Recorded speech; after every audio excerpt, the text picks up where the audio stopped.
Huwag kang aalis.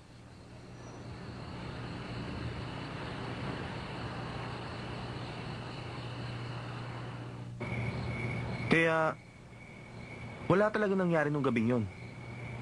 Ayoko na siyang makita.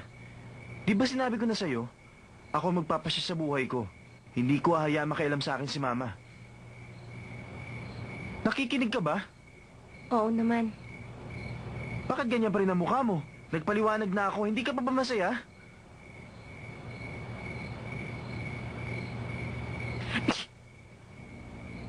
Ano bang gagawin ko sa'yo? Pabago-bago ang panahon. Bakit kasi hindi ka nagsusuot na makapal? Oh.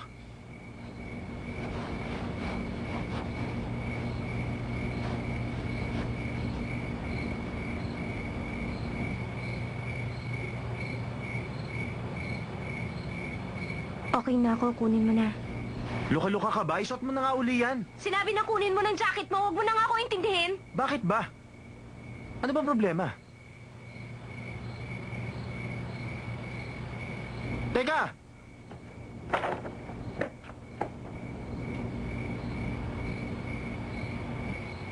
Buong araw kami magkasama ni Xiaozi. At magkaibigan na kami ngayon.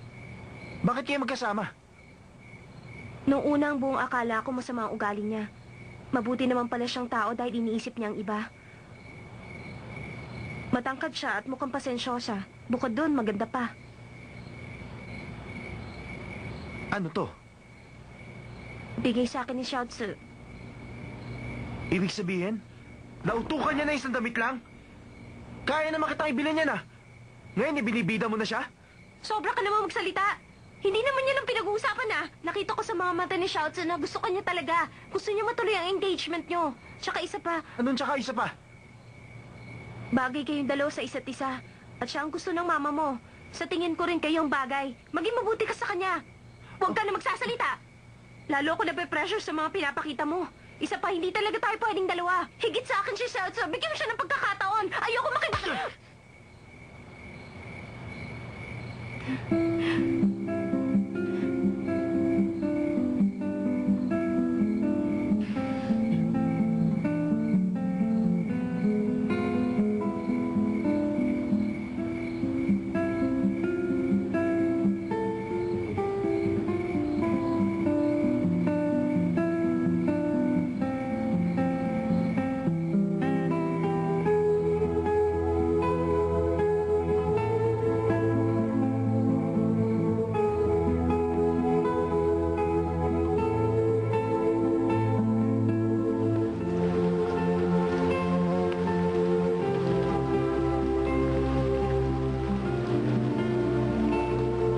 talaga si Tao minsan.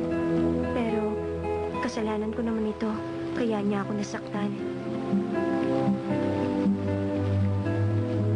Bakit palagi na lang ganitong sitwasyon namin? Kahit siguro ang Diyos gusto na kaming patigilin.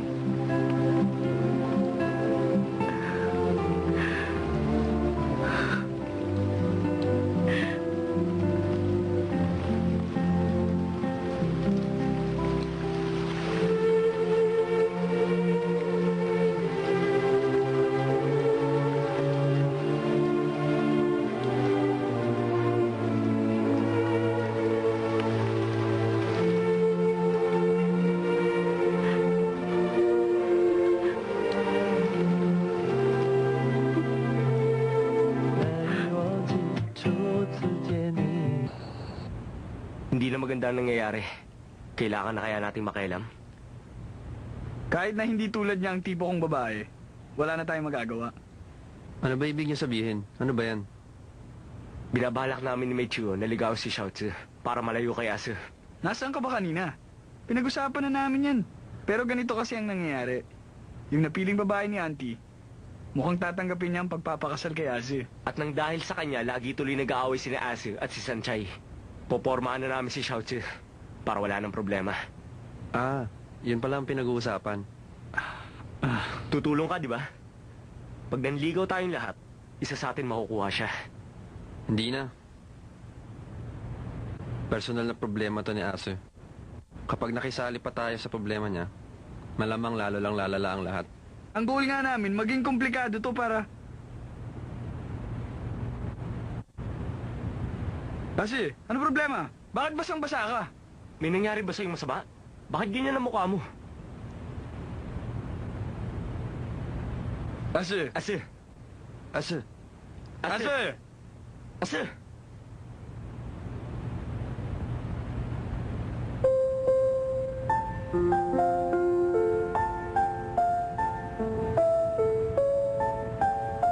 Sinaktan ko na naman siya. Siguro, ito na ang katapusan namin.